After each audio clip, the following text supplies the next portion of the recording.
Assalamualaikum warahmatullahi wabarakatuh. Pemirsa sekalian yang berbahagia, pendidikan karakter adalah pendidikan yang sangat penting bagi perkembangan psikologi anak di masa yang akan datang. Ketika anak memiliki karakter yang baik, maka dia akan jauh lebih mudah menghadapi hidup ini dan mereka akan menjadi orang-orang yang sukses di masa yang akan datang. Namun dalam prakteknya, pendidikan karakter di rumah banyak mengalami kendala. Penyebab utama adalah orang tua belum memiliki knowledge, belum memiliki keterampilan dan wawasan bagaimana cara atau metode dalam mendidiknya. Contoh sederhana, ketika orang tua ingin anaknya bertanggung jawab, maka mereka hanya mengatakan lakukan dengan penuh tanggung jawab. Dan ketika anak bertanya apa itu tanggung jawab, orang tua kadang-kadang tidak bisa menjelaskan sebetulnya apa itu tanggung jawab. Sehingga ketika anak mencoba untuk mempraktekkan apa itu tanggung jawab versi anak yang muncul. Bisa benar, bisa juga tidak. Ini menjadi kendala akan keberhasilan pendidikan karakter tersebut. Dan akhirnya pendidikan karakter yang kita inginkan tidak berhasil secara optimal. Adegan berikut menunjukkan bahwa orang tua belum memiliki kemampuan untuk memberikan metode kepada anak dan menjelaskan kepada anak tentang pendidikan karakter. Dalam hal ini adalah tanggung jawab. Orang tua hanya mengatakan lakukan dengan penuh tanggung jawab. Tapi ketika ditanya oleh anak tanggung jawab itu apa, orang tua tidak bisa menjelaskan. Berikut petikan adegan yang akan kami tampilkan, bisa disimak secara baik. Gina. Dalam ya. Sini sebentar sayang. Iya. Ya, duduk ya. Gina, hari ini ada kerjaan nggak? Ada. Apa aja kerjaannya? Ada kelas online sama ngerjain tugas. Udah. Kelas online-nya udah selesai belum? Udah. Udah.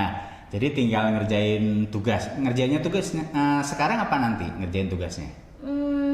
Ya mulai nanti sih. Nanti ya. Kalau sebelum mengerjakan tugas online ayah minta bantuan, bisa nggak? Bisa. Ayah punya 3 kerjaan, tapi Gina yang mengerjakan. Yang satu jemur baju di atas, ya. Kemudian yang kedua ngasih makan kucing. Nah, yang ketiga nyiram bunga. Oke, Gina paham? Paham. Nah, kalau Gina sudah paham, lakukan dengan penuh tanggung jawab ya. Tanggung jawab tuh apa ya? Gina tuh gimana sih? Udah pokoknya lakukan dengan penuh tanggung jawab. Kok banyak nanya sih? Ayah sendiri aja nggak tahu tanggung jawab. Sudah kerjakan ya. Sana kerjakan. Ya, oke. Yuk. Adegan pertama jelas terlihat bahwa orang tua meminta bantuan pada anaknya dan orang tua meminta anaknya mengerjakan dengan penuh tanggung jawab. Ketika anaknya bertanya tanggung jawab itu apa, orang tua tidak bisa menjawab dan menjelaskan secara detail sesuai dengan alam pikiran anak. Sehingga setelah selesai perintah dari orang tuanya pada anak ini kebingungan. Bingungnya itu bukan berarti tidak mau mengerjakan, tetapi apakah pekerjaan yang dilakukannya itu sesuai dengan keinginan orang tuanya atau tidak. Kalau memang anak berusaha untuk mengerjakan sesuai dengan keinginan orang tuanya, maka harus ada perintah yang dipahami oleh anak. Nah, resikonya ketika mengatakan sesuatu atau menugaskan sesuatu kemudian tidak secara detail dipahami oleh anak, maka anak akan menafsirkan pekerjaan sesuai dengan persepsi dirinya. Dan kalau memang hasilnya tidak sesuai dengan yang diinginkan oleh orang tuanya, maka kesalahan bukan pada anak, tapi kepada orang tua, karena orang tua tidak memiliki kemampuan untuk menjelaskan secara detail. Sementara adegan yang kedua berikut ini, orang tua berusaha untuk menjelaskan apa itu arti tanggung jawab. sehingga anak bisa memahami tanggung jawab itu dalam bentuk praktis seperti apa. Berikut adegan yang kedua, berbeda dengan adegan yang pertama karena orang tua lebih menjelaskan secara detail apa itu tanggung jawab.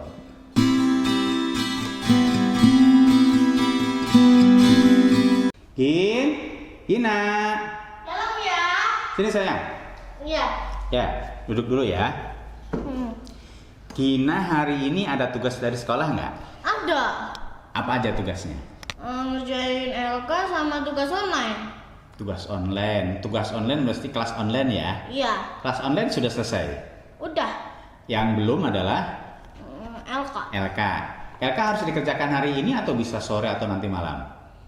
Nanti. Oh, oke. Kalau tugas LK-nya nanti, ayah boleh minta tolong pada Gina? Boleh. Ya, ayah ada 3 kerjaan, tetapi ayah tidak bisa mengerjakan hari ini, ya, tidak mengerjakan dalam waktu yang bersamaan karena ayah harus mengerjakan pekerjaan yang lain. Yang pertama jemur baju di atas, ya. Yang kedua ngasih makan kucing, kemudian yang ketiga nyiram bunga. Gina jemur baju, paham? Paham. Sudah pernah ya? Makan kucing, ngasih makan kucing, paham? Paham. Oke, nyiram, paham? Paham. Ya, lakukan dengan penuh tanggung jawab ya. Tanggung jawab tuh apa? Begini, tanggung jawab itu, misalkan pekerjaan yang pertama, Gina kan jemur baju tuh ya di atas, di atas ini di lantai kedua itu. Iya. Nah, Gina jemur satu-satu sesuai dengan yang pernah Gina lakukan secara rapi. Kemudian setelah selesai, Gina panggil ayah.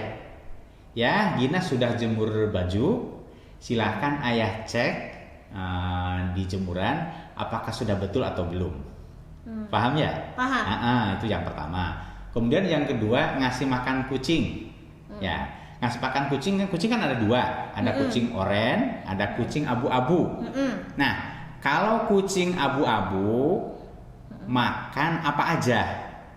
Kalau misalkan kucing oranye lagi makan, kemudian datang kucing abu-abu itu bisa nyerobot makan ke kucing oranye dan kucing oranye hanya melihat saja, menonton. Nah, jadi kalau lagi ngasih makan kucing oranye, kucing abu-abunya dikeluarin dulu dari rumah ya.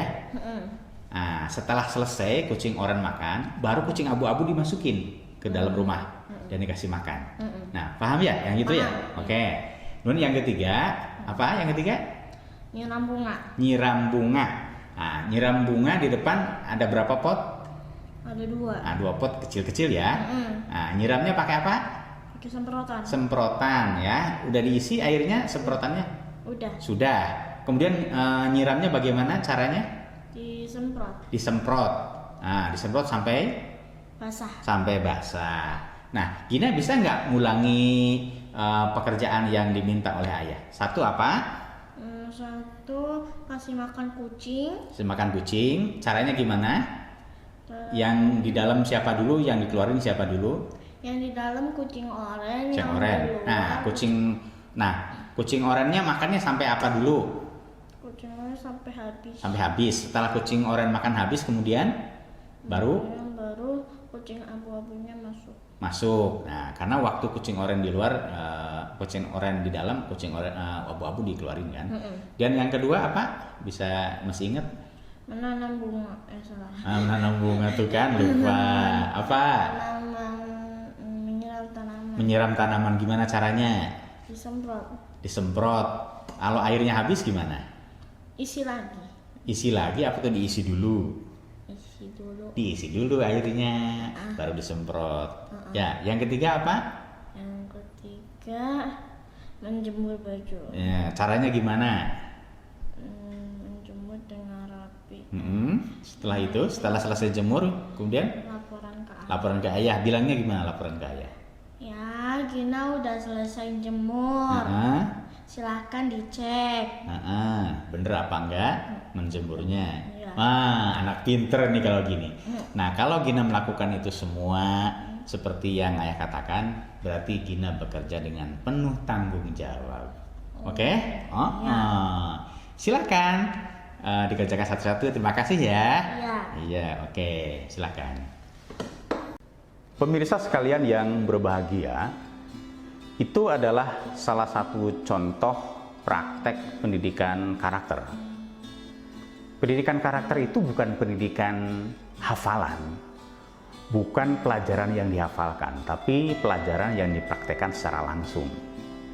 Dan antara orang tua dengan anak harus memiliki bahasa yang sama, pemahaman yang sama. Sehingga output yang terjadi, anak memiliki karakter baru dengan cara belajar secara bertahap. Artinya, ketika orang tua menginginkan anak bertanggung jawab, maka jenis pekerjaan apapun yang diminta kepada anak harus dilakukan tidak cukup sekali. Hari ini bertanggung jawab dalam hal apa, kemudian besok bertanggung jawab dalam hal apa, kemudian berikutnya bertanggung jawab dalam hal apa. Kemudian setelah anak berusaha belajar untuk bertanggung jawab dengan cara mengerjakan pekerjaan dan meminta evaluasi dari orang tuanya, ketika anak berhasil mengerjakan pekerjaan, maka orang tua harus memberikan reward atau penghargaan kepada anak dengan label, misalkan tadi anak namanya Gina. Gina sekarang sudah memiliki tanggung jawab. Kemudian secara materi, apakah dia diberikan hadiah makanan, diberikan hadiah boneka, atau diberikan hadiah apapun, sehingga dia akan ingat terus boneka itu adalah boneka tanggung jawab. Bila perlu di boneka tersebut ditulis, ini adalah hadiah karena Gina melakukan pekerjaan secara bertanggung jawab. Banyak contoh lain yang bisa dilakukan, tapi untuk kali ini kira-kira seperti itu jenis pendidikan yang diberikan pada anak. Dan ini adalah pendidikan karakter, berbeda dengan pendidikan sejarah, dengan pendidikan yang lain atau pengajaran-pengajaran yang di sekolah yang sifatnya hafalan. Ini dipraktekkan langsung, kemudian dievaluasi langsung oleh orang tuanya, sehingga orang tua bisa memahami apakah anak bisa paham tidak apa itu tanggung jawab. Dan anak juga memiliki kemampuan untuk mempraktekkan kembali tanggung jawab dalam pekerjaan-pekerjaan yang lainnya, tidak hanya dalam pekerjaan ketika belajar bertanggung jawab tadi. Demikian pemirsa sekalian yang berbahagia, mudah-mudahan bermanfaat. Terima kasih. Assalamualaikum warahmatullahi wabarakatuh.